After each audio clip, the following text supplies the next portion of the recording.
Hello toppers, welcome back to our family. কথা দিয়েছিলাম ইতিহাসের প্রত্যেকটা চ্যাপ্টার ওয়াইজ এসে কিউ আলোচনা করব তোমাদের সাথে। দেখো ইতিমধ্যে কিন্তু আমাদের চ্যাপ্টার 1 এবং 2 প্রত্যেকটা অধ্যায়ের দুটো করে পার্ট ইতিমধ্যে কমপ্লিট, এবং আজ আমি তোমাদের সাথে আলোচনা করতে যাচ্ছি চ্যাপ্টার 3 প্রতিরোধ, বিদ্রোহ, বৈশিষ্ট্য ও বিশ্লেষণ। হ্যাঁ, এরও কিন্তু পার্ট 1 ইতিমধ্যে তোমাদের কাছে পৌঁছে দিয়েছি। আজ তৃতীয় অধ্যায়ের লাস্ট পার্ট অর্থাৎ সেকেন্ড পার্ট। তো এরপরে ব্যাক টু ব্যাক প্রত্যেকটা অধ্যায়ের প্রশ্ন তোমাদের কাছে পৌঁছে যাবে। চলো দেখা যাক তৃতীয় অধ্যায়ের কোন গুরুত্বপূর্ণ প্রশ্নগুলো তোমাদের জন্য আজ আছে কি এসএকিউ। চলো দেখা যাক। আমরা যদি দেখি আমাদের যে প্রথম প্রশ্ন আছে, অর্থাৎ আমরা আগে শেষ করেছিলাম 42 নম্বরে, মনে আছে তো? কে কে দেখেছো ভিডিওটা অবশ্যই কমেন্ট করে জানাও। যে যে দেখোনি তাড়াতাড়ি করে আগের ভিডিওটা দেখে আসো, তাহলে পরের গুলো পড়তে তোমার আরো মজা লাগবে। দেখো 43 কি বলেছে, কত খ্রিস্টাব্দে পঞ্চম ও সপ্তম আইন পাশ হয়? 1830 খ্রিস্টাব্দে। কত সালে ভাই? 1830 খ্রিস্টাব্দে। সাথে পরে মুখস্থ হয়ে যাবে কত সালে? 1830। 44 নীলকরদের অত্যাচারের কথা সর্বপ্রথম কোন পত্রিকায় প্রকাশিত হয়? 1822 খ্রিস্টাব্দে মে মাসে সমাচার চন্দ্রিকা এবং সমাচার দর্পণ। সমাচার চন্দ্রিকা কি ভাই? সমাচার চন্দ্রিকা এবং সমাচার দর্পণ। সমাচার চন্দ্রিকা এবং সমাচার দর্পণ। হিন্দু পেট্রিয়ট পত্রিকা সম্পাদক কে? হরিশচন্দ্র মুখোপাধ্যায়। হরিশচন্দ্র মুখোপাধ্যায় হিন্দু পেট্রিয়ট পত্রিকার সম্পাদক। দেখো 46 নীলদর্পণ নাটক কবে প্রকাশিত হয়? 1860 খ্রিস্টাব্দে। কবে ভাই? 1860। দেখো নীলদর্পণ নাটকটি কে রচনা করেন? দীনবন্ধু মিত্র। আমাদের মোটামুটি এই প্রশ্নগুলো কিন্তু সবার কাছে পড়া ভাই। নীল দর্পণ কথাটা মাথায় আসলেই চলে আসে কে? দীনবন্ধু মিত্র। কারণ নাটকটা কে রচনা করেছেন? দীনবন্ধু মিত্র। দেখো 48 নীল দর্পণ নাটকের ইংরেজি অনুবাদ কে করেন? মাইকেল মধুসূদন দত্ত। দেখো 43 থেকে 48 কয়টা প্রশ্ন? 1 2 3 4 5 6 ছয়টা প্রশ্ন মুখস্থ করতে তোমার কত সময় লাগে? তাড়াতাড়ি এই প্রশ্নগুলো মুখস্থ করো এবং চলে যাও নেক্সট পার্টে। দেখো নেক্সট আছে কি, কবে কোথায় নীল বিদ্রোহ শুরু হয়? কত সালে ভাই? 1859। কোথায় ভাই? কৃষ্ণনগরের চৌগাছা গ্রামে। নদিয়ার চৌগাছা অর্থাৎ কৃষ্ণনগরের চৌগাছা গ্রামে কে কে গিয়েছো কমেন্ট করে জানাবে।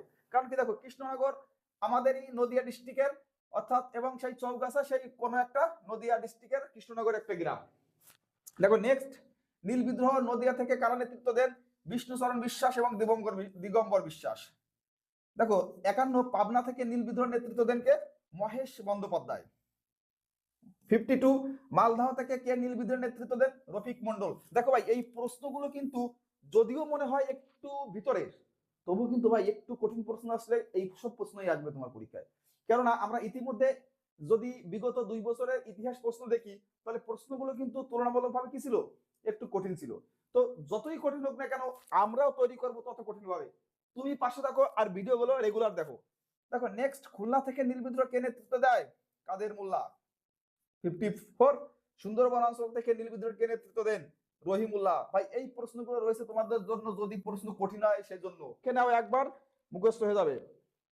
নেক্সট বাংলার নানা সাহেব কাকে বলা হয়? রামরতন মল্লিককে। খুব সুন্দর একটা এমসিকিউ এটা, আরেকবার পড়ে নাও। বাংলার নানা সাহেব কাকে বলা হয়? রামরতন মল্লিক। 56 সতীশচন্দ্র চট্টোপাধ্যায় নদিয়ার বিষ্ণুচরণ ও দিগম্বর বিশ্বাসকে কি বলে অভিহিত করেছেন? বাংলার টাইটেলার। টাইটেলার, এখানে ওয়াট টাইটেলার হবে, টাইটেলার।